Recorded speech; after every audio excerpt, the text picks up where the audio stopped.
Arte da Guerra Parte 1. Sobre a avaliação. Sun Tzu disse, a guerra é de vital importância para o Estado. É o domínio da vida ou da morte, é o caminho para a sobrevivência ou a perda do império. É preciso manejá-la bem, não refletir seriamente sobre tudo o que lhe concerne é dar prova de lastimável indiferença no que diz respeito à conservação ou à perda do que nos é mais querido, e isso não deve ocorrer entre nós. Há que valorá-la em termos de 5 fatores fundamentais e fazer comparações entre as diversas condições dos contendores com vistas a determinar o resultado da guerra. Há que valorá-la em termos de 5 fatores fundamentais e fazer comparações entre as diversas condições dos contendores com vistas a determinar o resultado da guerra. O primeiro desses fatores é a doutrina, o segundo, o tempo, o terceiro, o terreno, o quarto, o mando e o quinto, a disciplina. A doutrina significa aquilo que faz com que o povo esteja em harmonia com o seu governante, de modo que o siga onde for, sem temer por sua vida nem de se expor a qualquer perigo. O tempo significa o yin e o yang, a noite e o dia, o frio e o calor, dias ensolarados ou chuvosos e a mudança das estações. O terreno implica as distâncias, e faz referência a onde é fácil ou difícil deslocar-se, se é em campo aberto ou lugares estreitos, e isto influencia as possibilidades de sobrevivência. Um mando há de ter como qualidades a sabedoria, a sinceridade, a benevolência, a coragem e a disciplina. Por último, a disciplina há de ser compreendida como a organização do exército, as graduações e classes entre os oficiais, a regulação das rotas de mantimentos e a provisão de material militar para o exército. Estes 5 fatores fundamentais hão de ser conhecidos por cada general. Aquele que os domina, vence; aquele que não os domina, sai derrotado. Portanto, ao traçar os planos, há de se comparar os seguintes 7 fatores, avaliando-se cada um com o maior cuidado. Qual dirigente é o mais sábio e capaz? Que comandante possui o maior talento? Que exército obtém vantagens da natureza e terreno? Em que exército se observam melhor os regulamentos e as instruções? Quais as tropas mais fortes? Que exército tem oficiais e tropas melhor treinadas? Que exército administra recompensas e castigos de forma mais justa? Mediante o estudo desses 7 fatores, serás capaz de adivinhar qual dos 2 grupos sairá vitorioso e qual será derrotado. O general que seguir o meu conselho vencerá. Esse general há de ser mantido na liderança. Aquele que ignorar os meus conselhos, certamente será derrotado, e deve ser destituído. Além de prestar atenção aos meus conselhos e planos, o general que contribua para o seu cumprimento. Por situação quero dizer que deve levar em consideração a situação do campo, e atuar de acordo com o que lhe for vantajoso. A arte da guerra se baseia no engano. Portanto, quando és capaz de atacar, deves aparentar incapacidade e, quando as tropas se movem, a aparentar inatividade.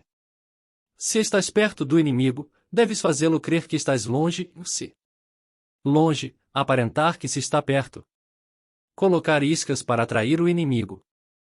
Golpear o inimigo quando está desordenado. Preparar-se contra ele quando está seguro em todas as partes.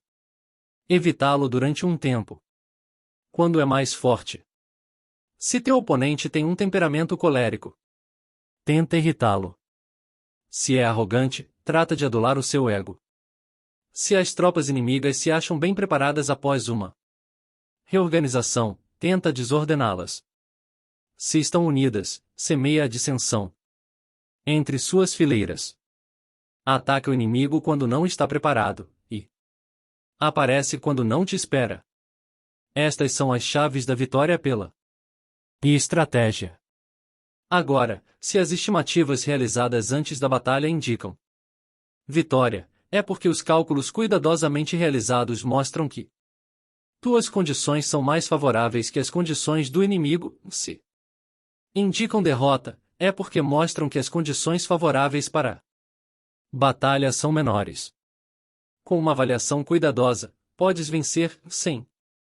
Ela, não podes. Menos oportunidades de vitória terá aquele que não realiza cálculos precisos. Graças a este método, pode-se examinar a situação, e o resultado aparece claramente. Sobre o princípio das ações. Uma vez começada a batalha, ainda que estejas ganhando, se continuares por muito tempo, desanimarás as tuas tropas e embotarás a tua espada. Se estás sitiando uma cidade, esgotarás tuas forças.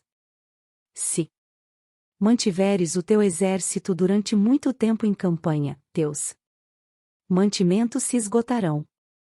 As armas são instrumentos de má sorte, que empregá-las por muito tempo produzirá calamidades. Como se tem dito, os que a ferro matam, a ferro morrem. Quando as tuas tropas estão desanimadas, a tua espada embotada, esgotadas estão as tuas forças e os teus mantimentos são escassos, até os teus se aproveitarão da tua debilidade para se sublevarem. Assim, ainda que tenhas conselheiros sábios, ao final não poderás fazer que as coisas saiam bem. Por causa disso, tem-se ouvido falar de operações militares que são torpes e repentinas, porém nunca se viu nenhum especialista na arte da guerra que mantivesse a campanha por muito tempo.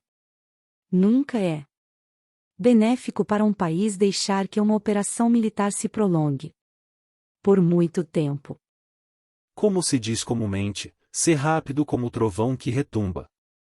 Antes de que tenhas podido tapar os ouvidos, veloz como o relâmpago que brilha antes de haveres podido piscar.